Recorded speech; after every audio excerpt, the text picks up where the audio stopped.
Hola, bon dia. Soc la doctora Georgina Piferrer, soc la cap d'urgències de l'Hospital Santa Caterina i ella és la Mònica Planchar, que és la supervisora d'infermeria del Servei d'Urgències de Santa Caterina.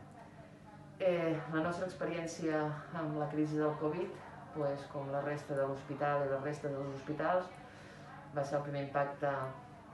El primer impacte va ser complicat i va ser ràpid i va ser difícil de gestionar, perquè ens vam trobar en una situació de molt de pacient molt complicat i que havíem de reubicar dins de l'hospital. I va ser una època amb molt de canvi i amb un procés d'adaptació molt important. El nostre servei va quedar transformat en pocs dies.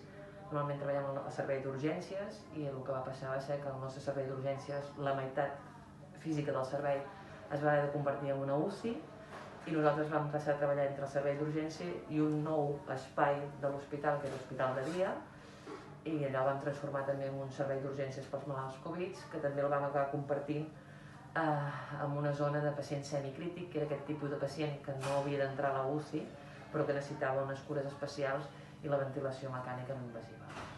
A nivell de medicina dels metges, el que jo penso que és més destacable i més lloable és la capacitat d'adaptació que van tenir.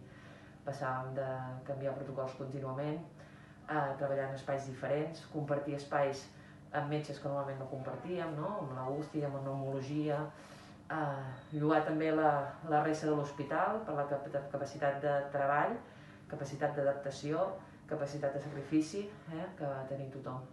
Això va ser la nostra experiència Covid. Ara mateix estem més tranquils a nivell de Covid, però en una situació també una mica complicada, que és aprendre a conviure amb el Covid dins de l'hospital, que això fàcil no és.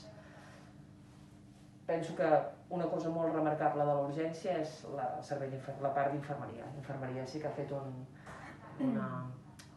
una crisi Covid espectacular, perquè ha passat a...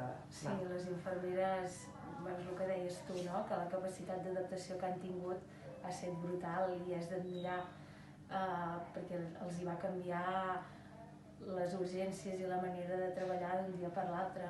Van assumir pacients que fins ara aquí no teníem i ho van haver de fer d'una manera molt ràpida.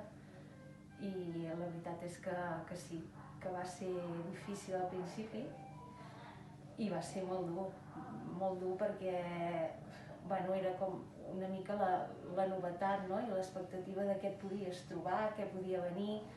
Ningú tampoc sabia o no teníem experiències prèvies en tot això. I penso que sí, que infermeria, auxiliar, els camillers van fer una feina brutal.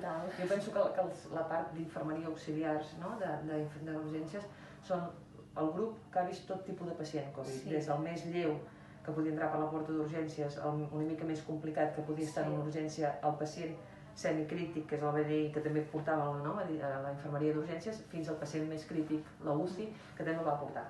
Infermeria, juntament amb tot el suport de la infermeria de l'Hospital de Dia, amb la infermeria de la UCI.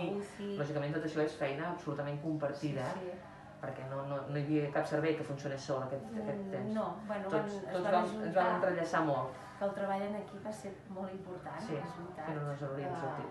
No. Això va ser la nostra experiència. Sí, aquesta ha estat la nostra experiència.